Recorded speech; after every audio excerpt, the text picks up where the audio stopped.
my name's Sandro Guerra, and I'm a support worker for residential children's home. The apprenticeship has had a huge impact on me. Okay, I would say it's taught me a lot about how the care system works. I've come from a background of experience in agency work, so I always moved a lot across a lot of different homes and seen different things, but never understood the background on the care system in general.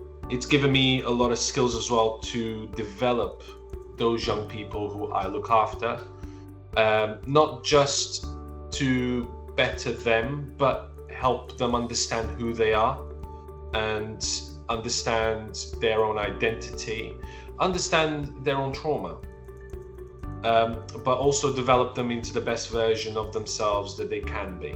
It has definitely solidified my career choice. I came in to support work to one day become a registered manager, to one day open my own home. It showed me about, within the role, within my own sector of support work, what the actual steps there are to get to that point, and exactly the information required and what they do, what they look after. So what are their duties, their responsibilities, which then allows me to make a more informed decision on what I want to pursue. Thank you for giving, obviously, the funding and resources that are available for Paragon to be able to do what they do.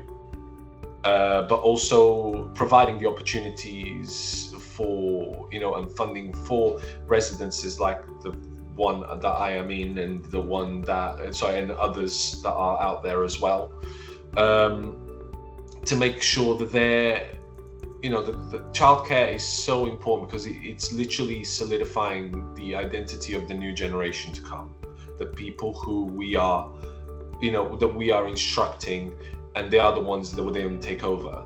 And we need as many of those children to have all of the opportunities, because they're not disadvantaged in the sense, they're not disadvantaged. And this is something that I always say anywhere I go: just because a child's in care doesn't mean they're disadvantaged. It literally means that they have an opportunity to learn from other people, such as myself, such as other support workers, seniors, team leaders, and managers as well. They have all the opportunity in the world that any other child would have. And obviously, without that support that they provide, it would be much harder to reach that goal.